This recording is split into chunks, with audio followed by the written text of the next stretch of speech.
pagi semuanya. Boleh lambaikan tangan kita. Puji nama Tuhan. Pagi hari ini kesempatan yang baru untuk setiap kita datang beribadah kepada Tuhan. Amin. Mari sama-sama kita berdoa. Terpujilah nama-Mu Tuhan. Pagi hari ini kami mengucap syukur buat segala keadaan kami. Tuhan, Engkau tetap baik. Apapun yang terjadi dalam hidup kami mau katakan Tuhan, Engkau tetap baik. Terima kasih Tuhan, anugerah-Mu yang besar buat setiap kami. Pagi hari ini kami boleh hadir, beribadah di gereja ini. Semuanya karena kasih Tuhan. Terima kasih Bapa, kami mengucap syukur kepadamu. Dan inilah ucapan syukur kami. Kami naikkan melalui pujian kami. Tuhan, biarlah semuanya ini naik menjadi persembahan yang menyukakan hati Tuhan. Itulah kerinduan setiap kami Tuhan. Kami percaya Engkau yang memimpin ibadah kami dari awal hingga kesudahannya. Engkau beracara, Engkau bertahta dalam ibadah kami. Terima kasih Tuhan. Dalam nama Tuhan Yesus Kristus kami telah berdoa dan mengucap syukur. Haleluya. Amin.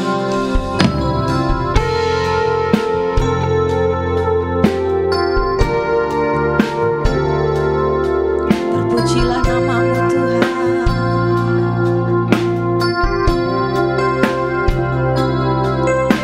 Kasih Yesusku.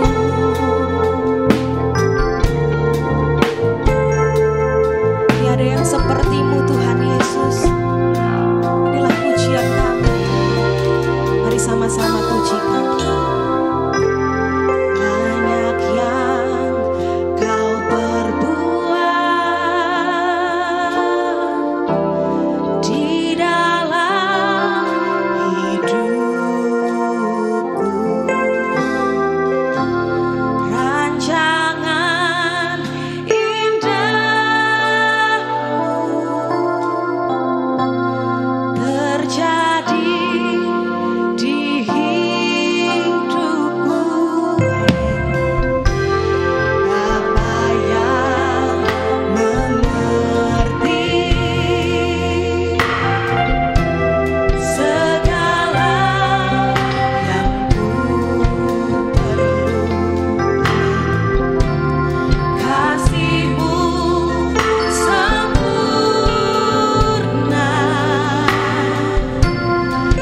Dalam hidup kami sungguh sempurna. Kami bersyukur Tuhan buat perbuatan-Mu yang ajaib, yang tidak pernah berhenti. Ku bersyukur Kau kekuatan kami Tuhan.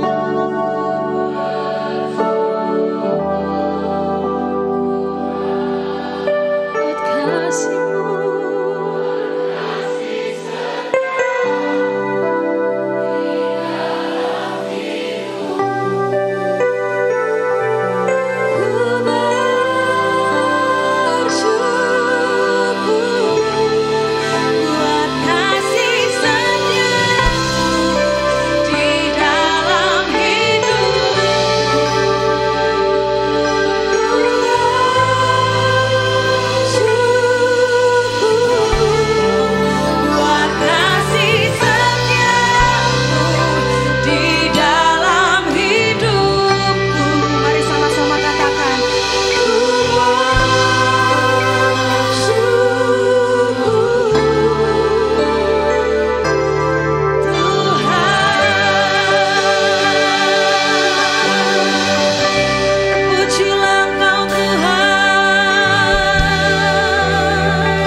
Sejenak saya memberikan kesempatan untuk Bapak Ibu Saudara menaikkan ucapan syukur.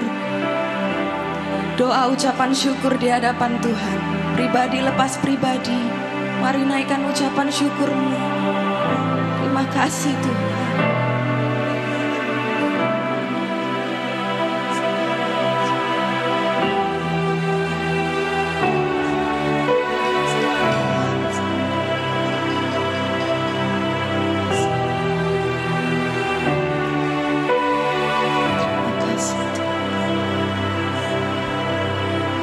Terima kasih Tuhan.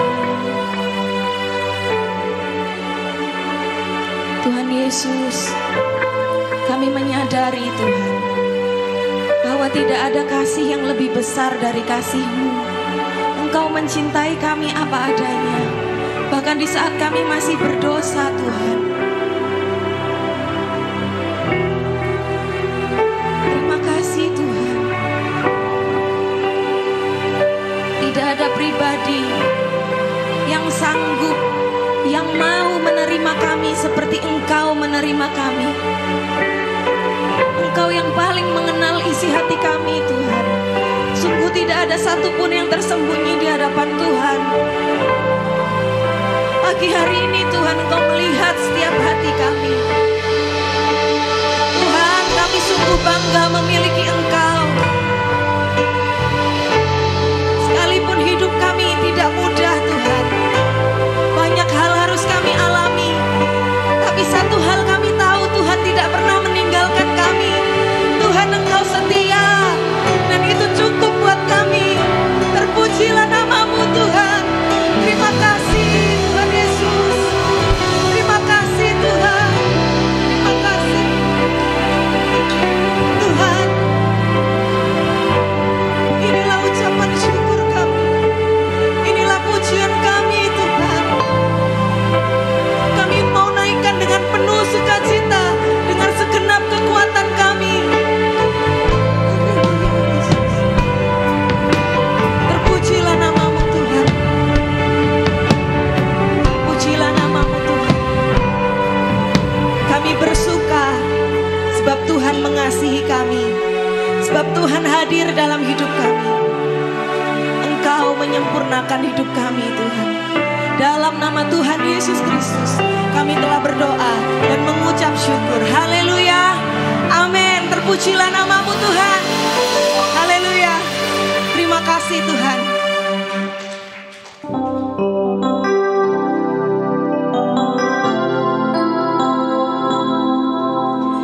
Di sini semua percaya bahwa kita dikasihi Tuhan. Amin. Mari yang percaya kita dikasihi Tuhan, sama-sama lambaikan tangan kita. Haleluya.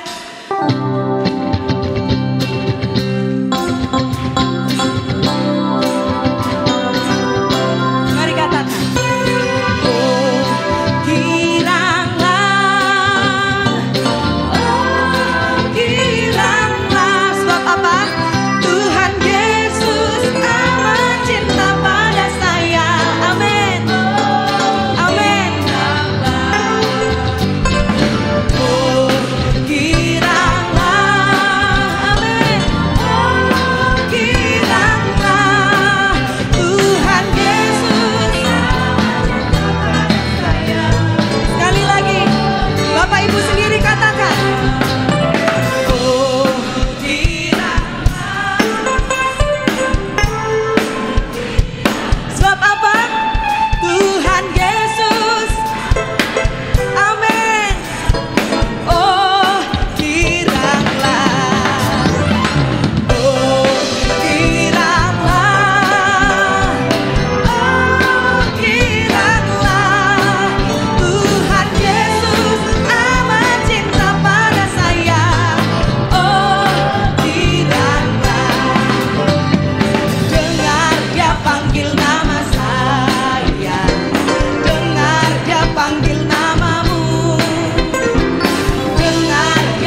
bersyukur, halamannya dengan pujian. Kataku hari ini harinya Tuhan, ku bersuka sampai. Katakan dia giranganku, dia giranganku, oh dia giranganku. Ku bersuka sebab dia giranganku, oh oh. Dia giranganku, oh dia giranganku. Ku bersuka sebab dia giranganku. Jemaat Tuhan katakan, masuki.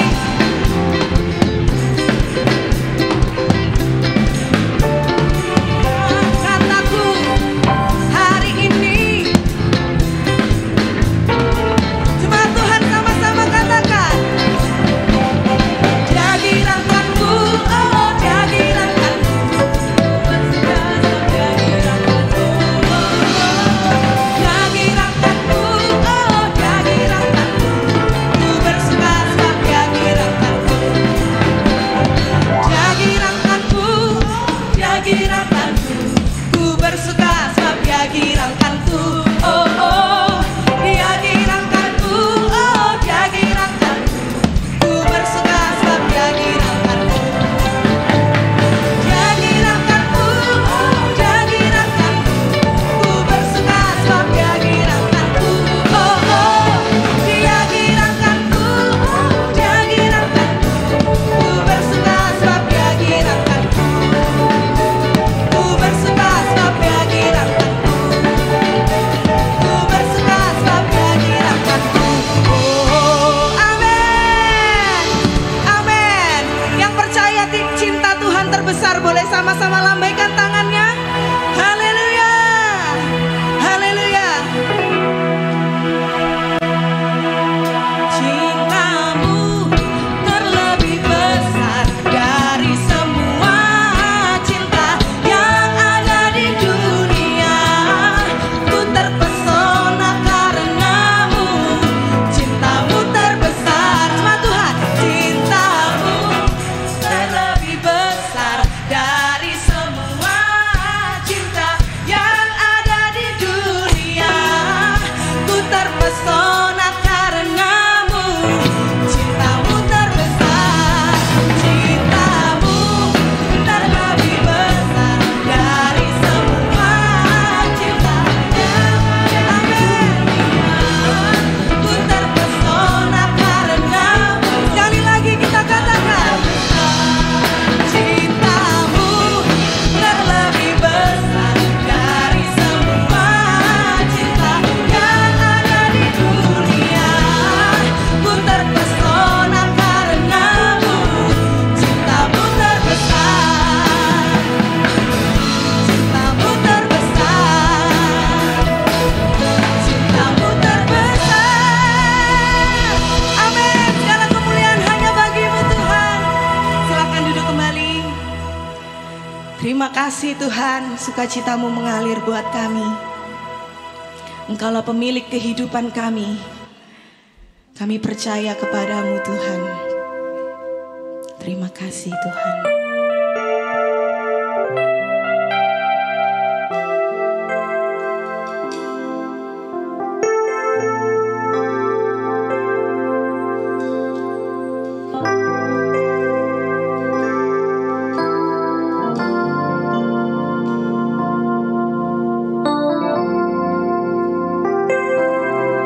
Dalam tanganmu ku serahkan hidupku.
Ajar kami memahami Tuhan.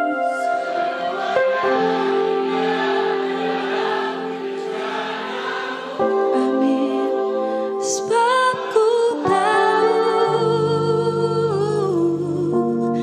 Kau pemilik hidupku. Sekali lagi katakan, semua yang terjadi dalam hidupku, semuanya tidak pernah lewat dari kendali Tuhan. Semuanya dalam pandangan-Mu Tuhan. Ya Tuhan, sebab ku tahu Kau pemilik hidupku. Benar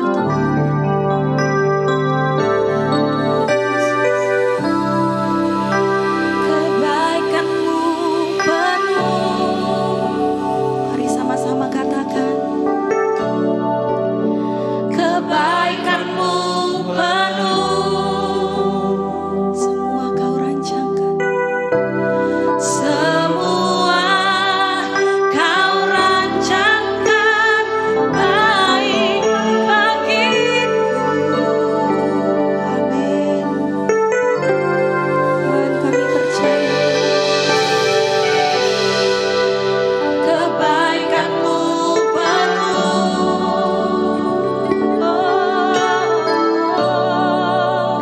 Kebaikan-Mu penuh. Ku bersyukur atas kasih-Mu.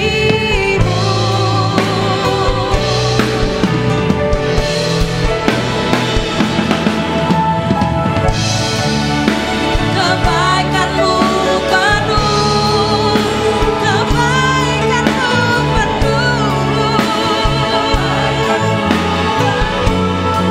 Amin. Semua Kau rancangkan baik bagi kami.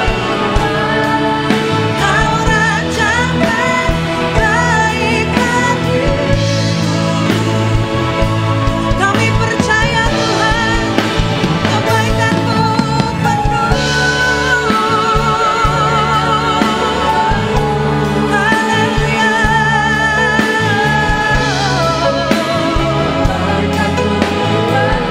Dan kami bersyukur atas kasih-Mu Tuhan. Ku bersyukur atas kasih-Mu.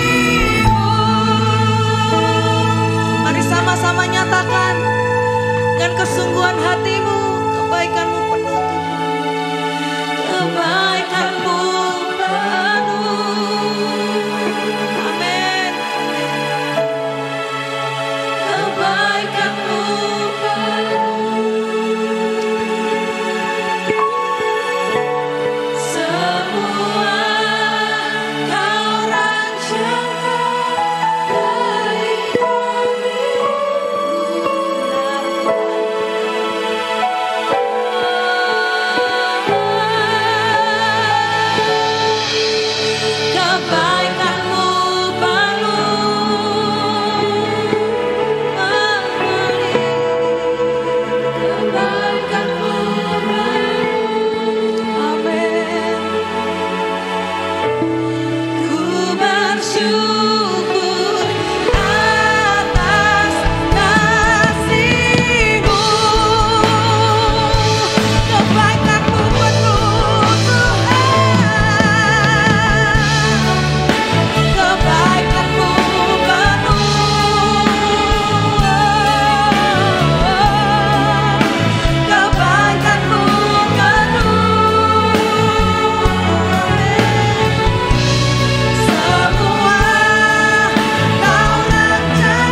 kasih Tuhan.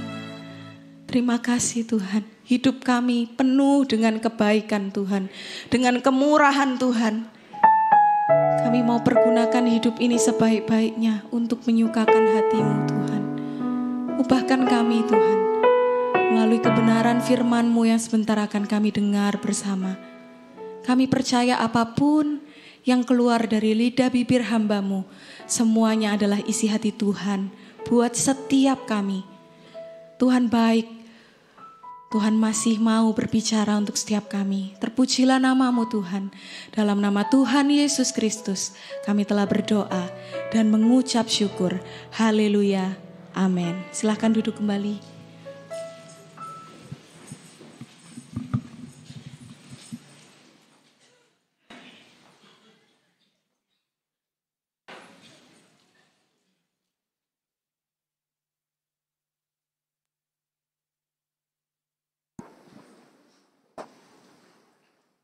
Puji nama Tuhan, Tuhan Yesus baik, amin.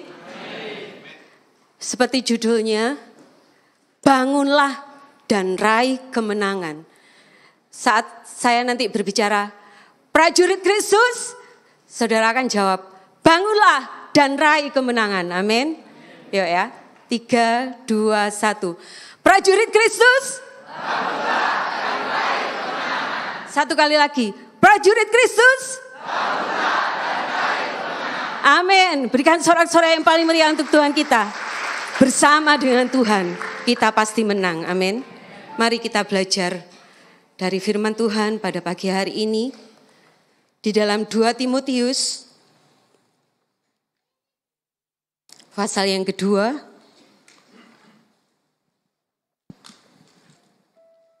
Ayat yang ketiga.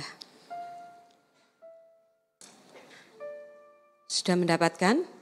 2 Timotius pasal 2 ayat yang ketiga. Ikutlah menderita sebagai seorang prajurit yang baik dari Kristus Yesus. Saya baca sekali lagi. Ikutlah menderita sebagai seorang prajurit yang baik dari Kristus Yesus. Amin. Kalau firman Tuhan mengatakan sebagai prajurit yang baik, artinya ada prajurit yang tidak baik, ya. Prajurit yang baik itu seharusnya bagaimana? Selalu siap sedia, tangguh di dalam segala situasi, siap menerima komando dari atasannya. Meskipun mungkin itu dalam masa-masa yang sulit atau sukar, bertanggung jawab, disiplin, dan lain sebagainya. Prajurit yang baik dari Kristus Yesus. Bukan sekedar prajurit yang baik dari dunia ini. Prajurit dari Yesus Kristus berarti kita harus lebih lagi tingkatannya. Seorang prajurit dikatakan kalau kita lihat dalam film-film atau pernah mengalami langsung seperti Pak Eko, Pak Atmadi dan yang lain yang mungkin saya kurang paham, yang pernah dinas di militer, mereka pasti pernah mengalami bagaimana dilatih dengan begitu luar biasa oleh pimpinannya. Sampai mungkin sambat-sambat, wes ndak kuat ini, ndak kuat, ndak bisa, saya ndak mampu, saya ndak sanggup lagi. Berhenti aja. Tapi setelah berpikir dengan tenang, oh ya eman-eman ya, sudah sejauh ini dilatih. Sayang kalau harus keluar begitu saja. Sayang kalau harus berhenti begitu saja. Padahal sudah mengorbankan banyak hal. Baik mungkin tenaga, waktu maupun uang mungkin ya. Sayang sekali kalau harus berhenti di tengah jalan. Karena itu lanjut, harus dilanjutkan. Apapun resikonya, saya mau melanjutkan. Begitu juga dengan kita, prajurit-prajurit Kristus. Di tengah perjalanan hidup saudara dan saya, mungkin di satu titik kita bisa mengalami yang namanya capek, lelah. Sudah tidak mampu Tuhan, saya tidak sanggup lagi Tuhan menghadapi hidup ini. Tapi saat kita duduk diam bersama dengan Tuhan, kita kembali ingat kasih Tuhan, kebaikan Tuhan, maka Tuhan akan mengingatkan kita, jangan menyerah. Seperti kata pujian tadi, Engkau selalu ada di dalam setiap lembah kelam yang aku lewati. Engkau hadir Tuhan. Saya tidak tahu lembah kelam apa yang saat ini atau akhir-akhir ini dialami oleh jemaat Tuhan. Mungkin saya hanya tahu 2-3 orang atau beberapa. Saya tidak tahu dengan pasti seluruh permasalahan yang dihadapi oleh jemaat Tuhan. Tapi firman Tuhan ingatkan, bangunlah dan raih kemenangan itu bersama dengan Tuhan. Jangan pernah menyerah di tengah jalan. Kalau kita lihat satu kisah di dalam Alkitab, ini bukan cerita dongeng, tapi satu kisah yang terjadi beberapa ribu tahun yang lalu. Seluruh apa yang tertulis dalam Alkitab ini sudah terjadi, pernah terjadi, dan itu menjadikan kita contoh bagi kita, teladan hidup bagi kita. Yang jelek ditulis, yang baik juga ditulis, yang harus kita teladani ditulis, dan yang harus kita hindari, kita hilangkan, kita hapuskan juga ditulis oleh Tuhan. Mari kita buka terlebih dahulu di dalam Hakim-Hakim pasal 6. Kitab Hakim-Hakim pasal 6.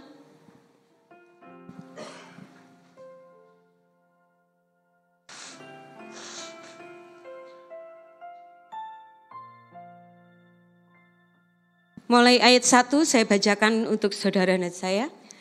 Tetapi orang Israel melakukan apa yang jahat di mata Tuhan. Sebab itu Tuhan menyerahkan mereka ke dalam tangan orang Midian 7 tahun lamanya. Dan selama itu orang Midian berkuasa atas orang Israel.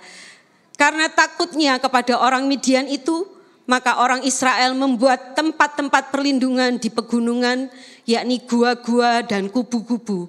Setiap kali orang Israel selesai menabur, datanglah orang Midian, orang Amalek, dan orang-orang dari sebelah timur, lalu maju mendatangi mereka. Ayat 4, berkemahlah orang-orang itu di daerah mereka, dan memusnahkan hasil tanah itu sampai ke dekat Gaza.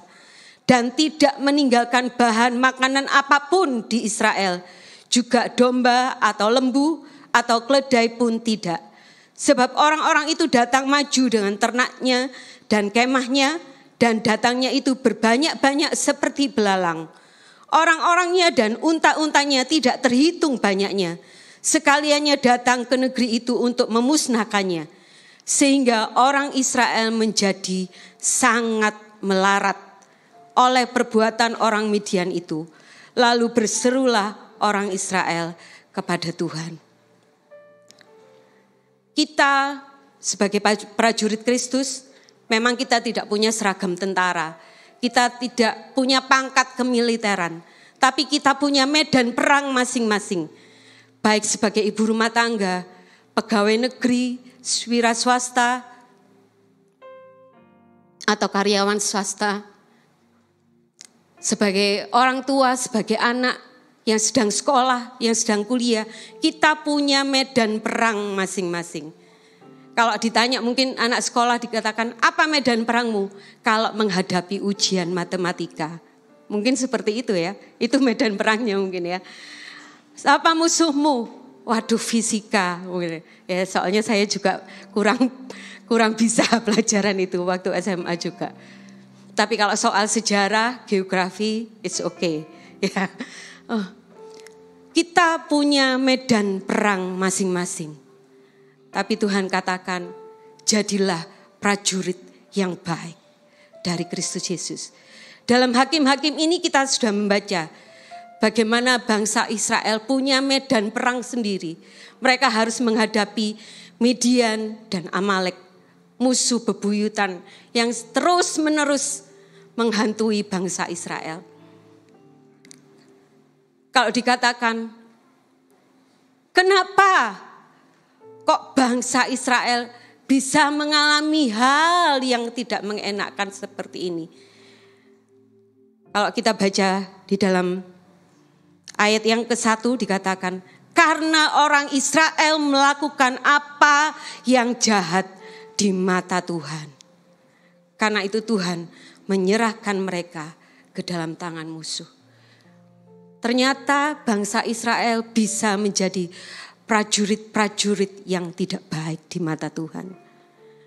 Karena itu mereka seringkali jatuh bangun, seringkali menjadi budak dari bangsa-bangsa lain. Karena mereka mulai meninggalkan Tuhan. Dalam ayat 9 sampai yang ke-10 dikatakan, aku melepaskan kamu dari tangan orang Mesir dan dari tangan semua orang yang menindas kamu. Bahkan aku menghalau mereka dari depanmu dan negeri mereka kuberikan kepadamu. Dan aku telah berfirman kepadamu, akulah Tuhan Allahmu.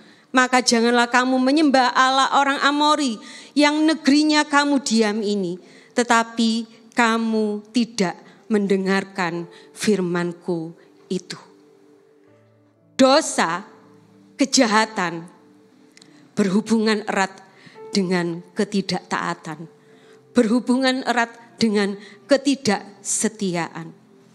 Berapa banyak orang mengalami ketakutan dalam hidup tanpa kita sadari, karena ada sesuatu yang salah dalam hidupnya. Seperti yang dialami oleh bangsa Israel. Mereka mengalami ketakutan dari musuh. Karena apa? Karena mereka sudah jauh dari Tuhan. Mereka melakukan yang jahat di mata Tuhan.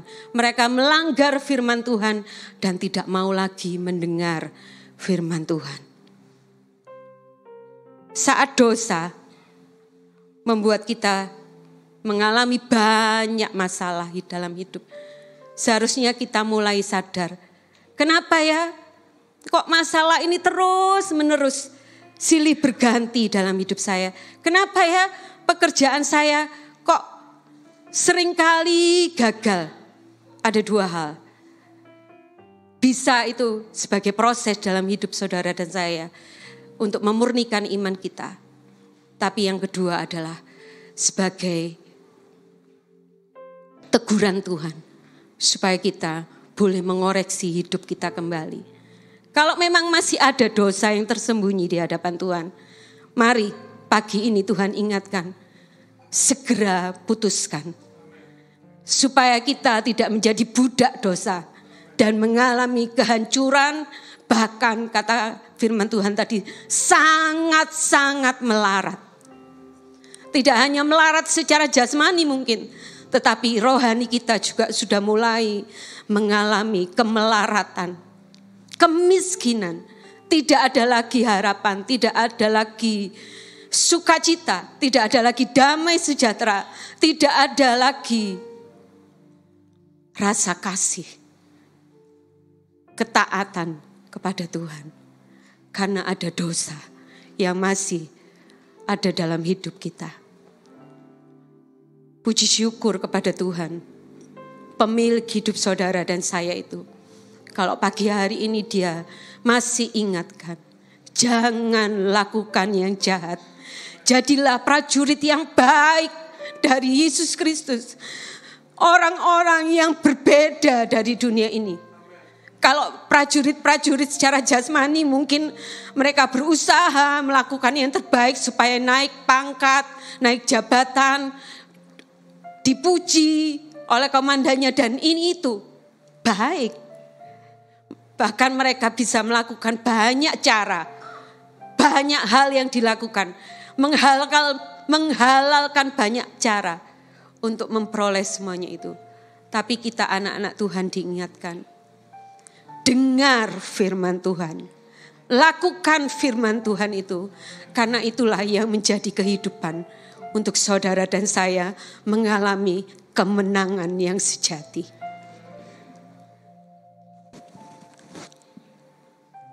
Kalau di dalam Hakim-Hakim pasal yang ke-7, kita loncat lagi.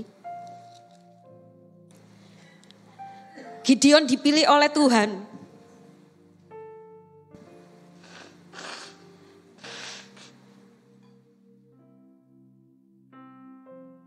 untuk memimpin bangsa Israel mengalahkan Midian dan Amalek. Gideon pernah berkata, Tuhan, siapa aku? Kok Tuhan memilih aku? Tapi Tuhan katakan, aku menyertai engkau. Sebab itu engkau akan memukul kalah orang Midian itu sampai habis. Dalam Hakim-Hakim 6 ayat yang ke-16. Aku yang menyertai engkau. Karena itu engkau akan memukul bangsa Midian sampai habis. Bayangkan, janji Tuhan ini luar biasa, bukan? Kita juga menerima janji yang luar biasa itu dalam hidup saudara dan saya. Saat kita mendengar firman Tuhan, membaca Alkitab di rumah kita setiap hari, setiap waktu. Masih rajin membaca Alkitab? Atau sudah mulai loyo? Wes percuma. Meskipun setiap baca Alkitab, tapi Tuhan gak tolong-tolong. Mungkin setia doa, tapi Tuhan gak tolong-tolong, gak segera jawab. Kalau kita itu kan minta, maunya doa sekarang 5 menit lagi dijawab gitu ya. Tapi Tuhan punya waktu sendiri. Dan waktu Tuhan itu selalu yang terbaik. Saat kita menerima janji Tuhan seperti Gideon. Aku menyertai engkau. Dan aku akan membuat engkau mengalahkan musuh sampai habis. Mari kita pegang janji ini. Meskipun di dalam pasal yang ke-7 dikatakan 32.000 orang akan maju berperang bersama dengan Gideon. Tapi Tuhan katakan, saring Gideon. Orang-orang yang takut dan gentar, jangan ikut perang. Dan saat Gideon mengatakan itu, 22.000 orang pulang. Mereka ketakutan. Karena mereka melihat secara mata jasmani, musuh itu seperti belalang banyaknya. Mereka terhampar seperti pasir di laut, kata ayat-ayat dalam Gideon, dalam Hakim-Hakim 6 dan 7. Gemeter. Masa sih 32.000 orang bisa mengalahkan musuh? Meskipun Gideon sudah mendengar janji Tuhan tadi, aku menyertai engkau. Bayangkan, 22.000 orang pulang karena ketakutan. Saring lagi Gideon, masih kurang ini. Masih tidak pas. Ada orang-orang yang tidak berkenan di hadapanku, kata Tuhan. Sampai menjadi 300 orang. Mungkin ya, kalau saya menjadi Gideon mungkin ya. Loh Tuhan, gak salah ta? 32.000 orang aja, tanda tanya besar mungkin. Apakah saya bisa mengalahkan musuh? Ini cuma 300 orang. Tapi keputusan Tuhan itu tidak pernah salah. Orang-orang yang tidak berkenan di hadapan Tuhan. Orang-orang yang melakukan kekejian, kenajisan. Orang yang masih melakukan kejahatan di mata Tuhan. Tidak layak untuk maju berperang bersama-sama dengan Gideon. Karena Tuhan ingin menyatakan bahwa bukan dengan kekuatanmu engkau menang menghadapi musuh. Tapi karena ada Tuhan yang luar biasa yang bekerja bersama-sama dengan Gideon. Dan itu terbukti. Dan itu terbukti. Bagaimana kita bisa bangun kembali, kita bisa meraih kemenangan itu. Meskipun mungkin di hadapan mata jasmani kita, masalah ini sangat besar. Musuh ini sangat kuat. Hakim-Hakim pasal 7, ayat 7, mulai saya bacakan. Lalu berfirmanlah Tuhan kepada Gideon, dengan ke-300 orang yang menghirup itu akan kuselamatkan kamu. Aku akan menyerahkan orang Midian ke dalam tanganmu. Tetapi yang lain dari rakyat itu semuanya boleh pergi masing-masing ke tempat kediamannya. Dari rakyat itu mereka mengambil bekal dan sangkakala. Demikianlah seluruh orang Israel disuruhnya pergi masing-masing ke kemahnya. Tetapi ke-300 orang itu ditahannya. Adapun perkemahan orang Midian ada di bawahnya di lembah. Pada malam itu berfirmanlah Tuhan kepadanya, bangunlah, turunlah menyerbu perkemahan itu, sebab telah kuserahkan itu ke dalam tanganmu. Tetapi jika engkau takut, Tuhan itu tahu ya. Tuhan itu kenal hati setiap kita. Karena itu Tuhan katakan, tetapi jika engkau takut Gideon untuk menyerbu, turunlah bersama dengan pura bujangmu ke perkemahan itu.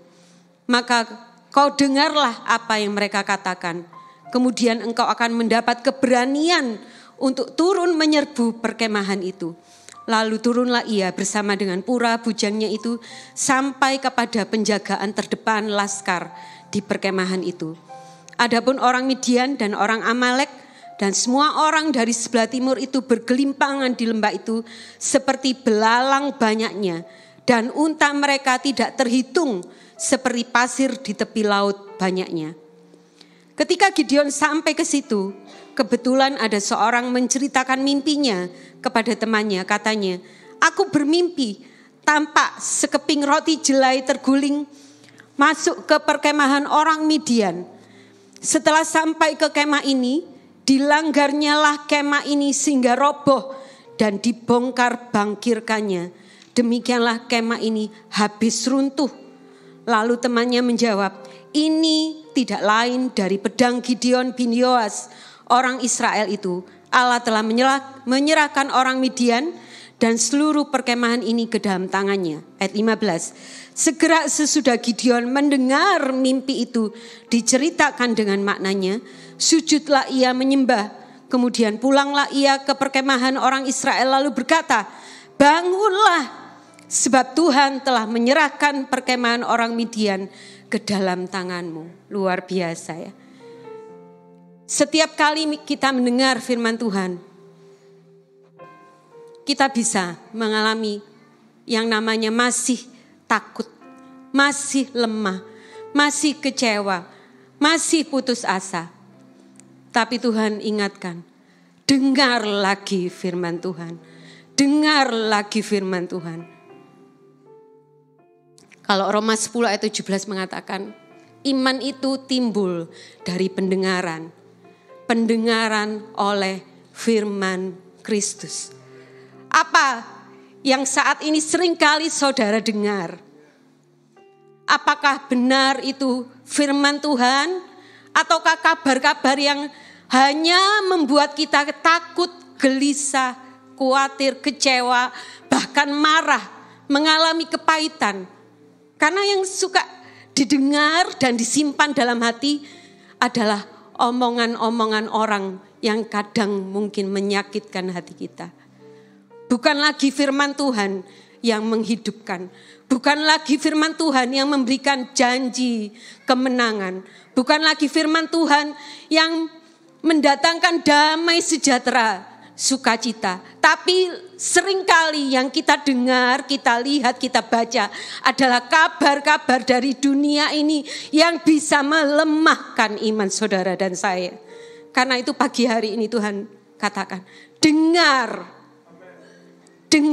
perintahku, dengar suaraku, maka kamu akan memiliki keberanian. Skip berita-berita yang seringkali melemahkan kita. Skip omongan-omongan orang yang mungkin menjengkelkan, yang mungkin menghina, mengolok, mengejek kita. Dengar suara Tuhan. Itu yang membuat saudara dan saya bisa menang. Taati firman Tuhan. Dan yang kedua adalah tempatkan Tuhan sebagai prioritas utama dalam hidup saudara dan saya. Ayat yang ke-20. dikatakan dari Hakim-Hakim 7 ayat yang ke-20. Demikianlah ketiga pasukan itu bersama-sama meniup sangkakala dan memecahkan buyung dengan memegang obor di tangan kirinya dan sangkakala di tangan kanannya untuk ditiup serta berseru, pedang demi Tuhan dan demi Gideon. Pedang demi Tuhan dan demi Gideon. Bukan Gideon dulu yang disebutkan. Pedang demi Gideon, bukan. Tapi Gideon katakan, pedang demi Tuhan. Seharusnya inilah yang seringkali saudara dan saya katakan. Semuanya demi Tuhan. Semuanya untuk Tuhan. Karena hidup saudara dan saya ini dari Tuhan. Milik Tuhan. Layak kalau seluruh hidup kita, apa yang kita katakan, pikirkan, lakukan, semuanya untuk hormat kemuliaan nama Tuhan. Natal ini kita adakan, mungkin secara manusia, kok cek mewah sih, biayanya begitu besar, padahal kebutuhan hidup sangat berat masa-masa ini. Tapi kalau kita perkatakan, ini acaramu Tuhan, ini untuk Tuhan, bukan untuk Bapakmu Dilawi, bukan untuk Bapak Eko sebagai ketua panitia, bukan untuk membangga-banggakan, ini loh GPPS sepanjang bisa melakukan Natal di Mahameru. Dijauhkan Tuhan semuanya. Tapi kita mau katakan, ini untuk Tuhan. Untuk kemuliaan nama Tuhan. Karena itu kalau Tuhan yang punya acara, kalau Tuhan yang berkarya, semuanya pasti Tuhan yang menyempurnakan. Secara manusia kita lemah, kita kurang. Tapi kita ingat, Dia yang berjanji itu adalah Allah yang luar biasa, pemilik langit dan bumi. Dia sanggup menyediakan, bahkan mengadakan dari yang tidak ada menjadi ada. Tempatkan Tuhan sebagai otoritas, sebagai prioritas kita yang pertama. Apapun yang kita kerjakan sebagai siswa, sebagai murid, sebagai pekerja, ibu rumah tangga, sebagai ayah, sebagai anak, mari tempatkan Tuhan. Ini hidupku Tuhan untuk Engkau. Bukan untuk diriku sendiri. Karena Tuhanlah pemilik hidup saudara dan saya.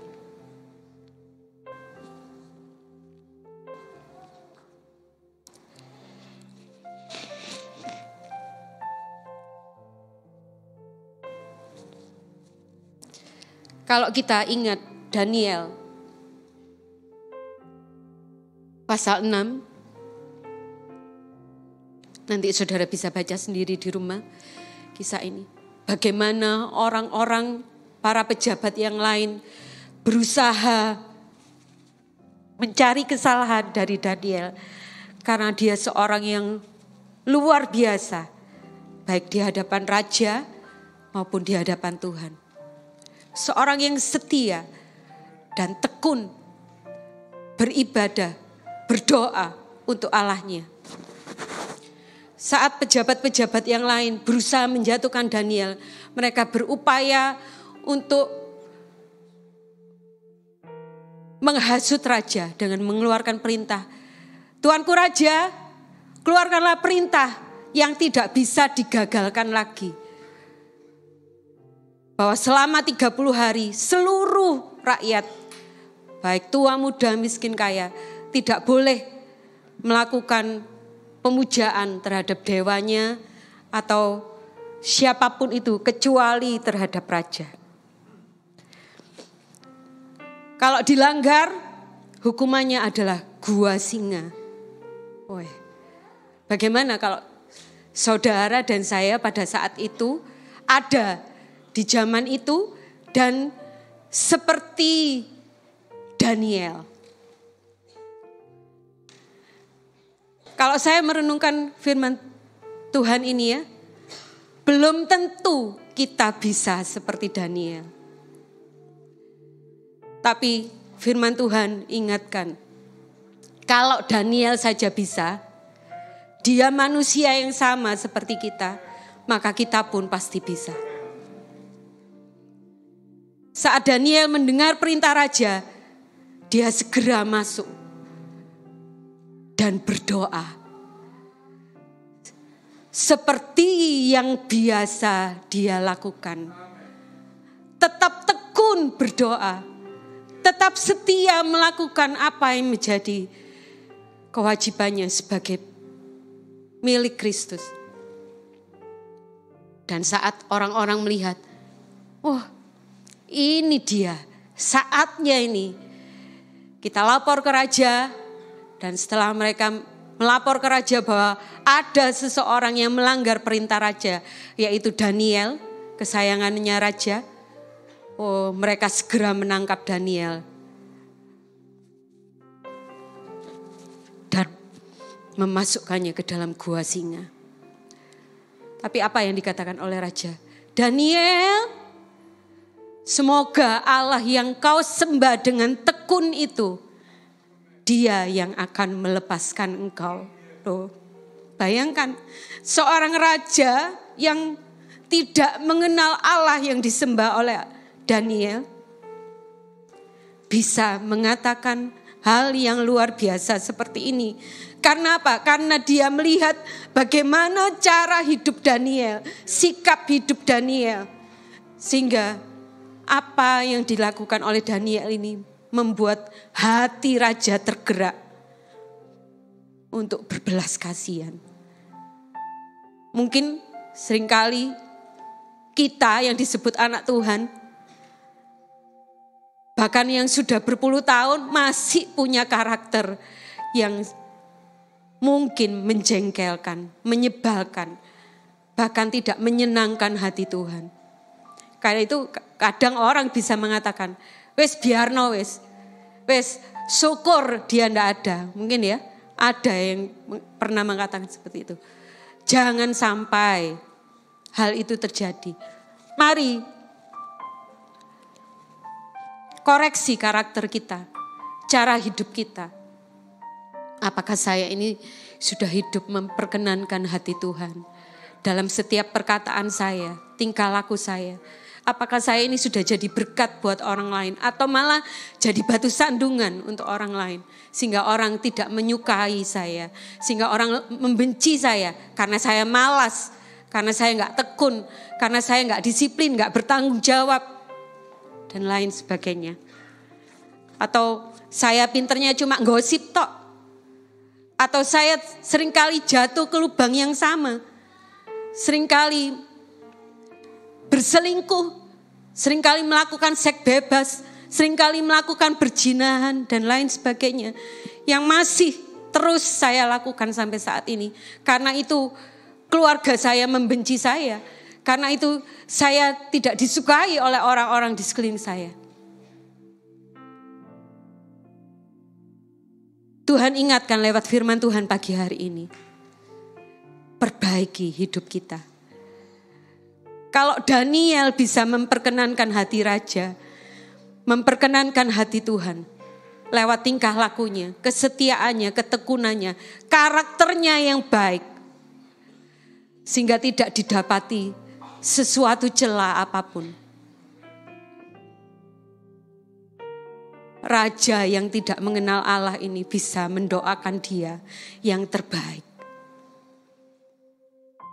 Dan itu terbukti bahwa Allah yang Daniel sembah itu adalah Allah yang dahsyat dan luar biasa. Di dalam, mari kita baca. Daniel pasal 6.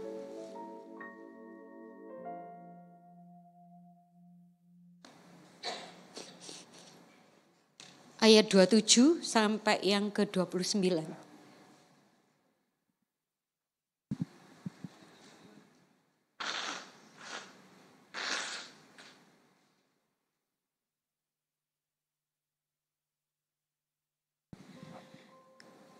Daniel 6 ayat 27 sampai 29. Bersama ini kuberikan perintah bahwa di seluruh kerajaan yang kukuasai, orang harus takut dan gentar kepada Allahnya Daniel. Sebab dialah Allah yang hidup, yang kekal untuk selama-lamanya. Pemerintahannya tidak akan binasa dan kekuasaannya tidak akan berakhir. Dia melepaskan dan menolong dan mengadakan tanda dan mujizat di langit dan di bumi. Dia yang telah melepaskan Daniel dari cengkraman singa-singa. Dan Daniel ini mempunyai kedudukan tinggi pada zaman pemerintahan Darius dan pada zaman pemerintahan Kores, orang Persia itu. Wah, luar biasa ya. Saat seseorang melakukan yang benar di mata Tuhan, Tuhan mengangkat hidupnya dengan luar biasa. Ini pasti juga menjadi kerinduan saudara dan saya. Tuhan, saya mau hidup benar. Tuhan, saya mau setia. Tuhan, saya mau tekun apapun yang saya hadapi dalam hidup ini. Dan percayalah, Tuhan pasti mengangkat engkau tepat pada waktunya. Dia yang sanggup meninggikan, dia juga yang sanggup merendahkan. Dia yang sanggup memberikan kemuliaan. Tidak hanya kemuliaan di dunia ini saja, tapi kemuliaan yang kekal bersama-sama dengan Tuhan di surga. Ayat yang terakhir di dalam Lukas 22. Lukas 22.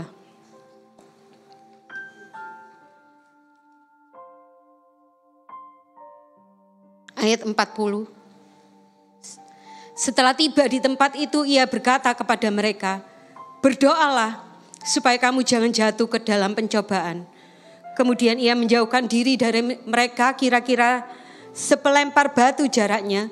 Lalu ia berlutut dan berdoa katanya, ya Bapakku, jikalau engkau mau, ambillah cawan ini daripadaku. Tetapi bukanlah kehendakku, melainkan kehendak-Mu lah yang terjadi. Maka seorang malaikat dari langit menampakkan diri kepadanya untuk memberi kekuatan kepadanya. Ayat 44, ia sangat ketakutan dan makin bersungguh-sungguh berdoa. Peluhnya menjadi seperti titik-titik darah yang bertetesan ke tanah. Ayat 45, lalu ia bangkit dari doanya dan kembali kepada murid-muridnya. Tetapi ia mendapati mereka sedang tidur karena duka cita. Kita di sisi yang mana ini? Sisi murid-murid yang saat mengalami duka cita, yang saat mengalami ketakutan mungkin mereka malah tertidur. Apa yang sedang saudara dan saya lakukan akhir-akhir ini? Wes, gak usah pelayanan-pelayanan, gak usah gereja-gerejaan. Percuma saya terus dijelek-jelekan. Percuma Tuhan gak segera tolong. Percuma anak saya belum dapat pekerjaan sampai sekarang. Percuma suami saya tetap menyakitkan hati saya terus. Istri saya tidak nurut sama saya. Anak saya, wes macam-macam. Manusia itu kan pinter gitu loh ya. Kalau alasan itu sangat pinter gitu ya. Untuk membenarkan apa yang dilakukan. Tertidur, tidak lagi mau mendengar firman Tuhan. Tidak mau lagi berdoa. Atau kita di sisi Yesus. Saat Yesus mengalami ketakutan yang luar biasa karena dia harus menghadapi salib. Dikatakan dalam ayat ini, dia makin sungguh-sungguh berdoa. Sungguh-sungguh perlu Bapa. Sungguh-sungguh membutuhkan Bapa.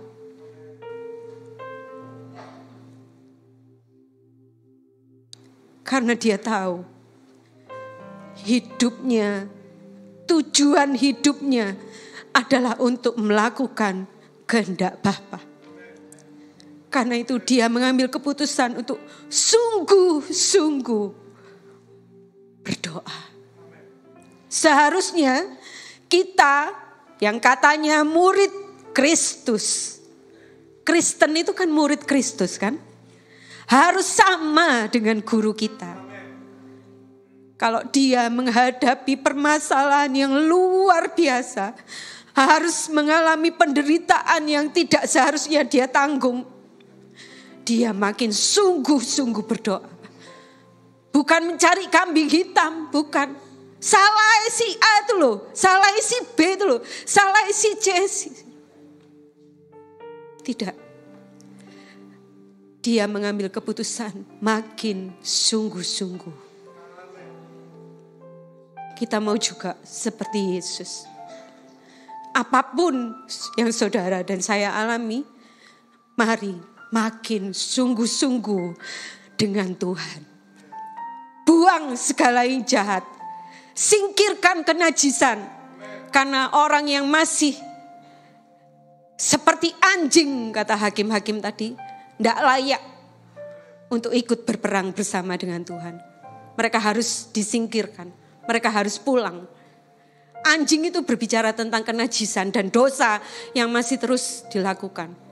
Bahkan dalam Alkitab menggambarkan hal-hal yang tidak baik. Kekejian bagi bangsa Yahudi. Jangan biarkan hidup saudara dan saya, Tuhan katakan, pergi kamu dari hadapanku. Tapi kita harus punya kerinduan bahwa ayo ikutlah berperang bersamaku nak. Karena kamu tidak pernah sendirian menghadapi hidup ini. Kamu pasti menang. Kamu pasti bisa menghabisi musuh. Bersama Tuhan kita pasti menang. Amin. Mari saya undang saudara bangkit berdiri. Kalau hari Kamis yang lalu, panitia sempat mendapat kabar dari pihak Mahameru bahwa tanggal 24 yang seharusnya kosong, yang bisa dipakai untuk gladi bersih dan persiapan perlengkapan seluruh perlengkapan Natal sudah bisa di stay-kan untuk persiapan tanggal 25 pagi. Ternyata tiba-tiba ada instansi yang akan memakai dari jam 5 sore sampai jam 9 malam. Waduh, panitia ribut, wes. Pusing ini, gimana caranya ini? Wes kita atur gladi bersihnya diusahakan pagi. Cuma kasihan panitia yang lain seperti multimedia dan lain-lain karena mereka harus mempersiapkan kamera dan lain-lain itu malam setelah acara instansi tersebut selesai. Waduh, ya apa ya? Gimana ya? Apa jamnya nanti dirubah ya atau gimana? Wes, serahkan saja sama Tuhan. Ya, kita ambil plan yang lain, mungkin gladi bersihnya dimajukan. Oke, enggak apa-apa. Mungkin panitia harus lebih lagi bekerja keras karena harus lembur mungkin ya. Meskipun 25 pagi kita sudah harus siap melakukan Natal. Saya percaya, karena ini acaranya Tuhan. Karena Tuhan yang kita sembah itu benar-benar hidup dan luar biasa. Saat kita menyatukan hati berdoa, saya cuma bilang sama Tuhan, Tuhan ini acaramu. Kalau boleh Tuhan, kalau boleh Tuhan menggagalkan acara instansi. Kalau boleh Tuhan. Tapi kalau enggak, ya sudah. Kita panitia harus bekerja keras. Dan Tuhan itu memang luar biasa. Jam 7 pagi, Saudari Anis telepon saya. Ada kabar terbaru dari pihak Mahameru. Instansi yang akan pakai tanggal 24 itu batal. Puji nama Tuhan. Yesus kita dahsyat luar biasa. Amin. Karena itu jangan pernah ragukan kasih kuasa Tuhan. Jangan gantikan Tuhan dengan hal-hal yang hanya sementara dari dunia ini, yang bahkan bisa menyeret kita kepada kebinasaan. Mari dengar suara Tuhan yang sanggup memberikan kita keberanian untuk menghadapi hidup ini. Dan tempatkan dia sebagai prioritas utama dalam hidup saudara dan saya. Makin sungguh-sungguh melekat sama Tuhan. Haleluya.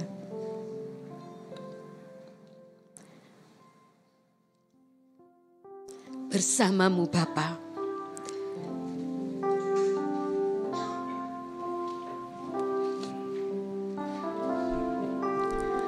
Bersamamu Bapa, ku lewati semua perkenananmu yang teguhkan hatiku.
Kami mau menjadi prajurit-prajurit Kristus yang terkenal dengan ketaatannya, yang terkenal dengan ketaatannya, yang terkenal dengan kesetiaannya.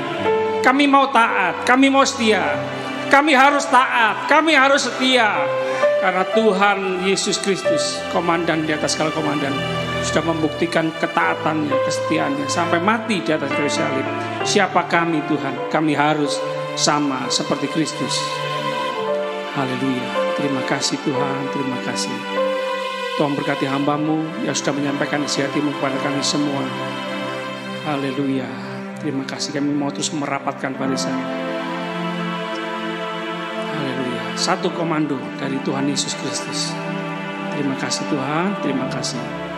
Kami aminkan firman-Mu, kami simpan firman-Mu dalam pikiran hati kami, memperkatakan firman-Mu dan terus mengizinkan firman-Mu hidup dalam kehidupan kami sehari-hari dimanapun kami berada. Terima kasih Tuhan, dalam nama Tuhan Yesus Kristus. Haleluya. Jemaat Tuhan, pulanglah dengan terus menikmati semua yang terbaik dari Tuhan. Perlindungan penyertaan Tuhan yang sempurna, anugerah kasih karunia Tuhan melimpah seumur hidup kita semua. Oh haleluya. Kami berdoa percaya bersyukur demi nama Bapa, Putra, Roh Kudus, Allah yang esa, yang kami kenal dalam nama Tuhan Yesus Kristus. Haleluya. Sama-sama katakan amin. Silakan duduk jemaat Tuhan. Ada berita gereja sebentar untuk mengingatkan kita karena masih ada yang lupa ya.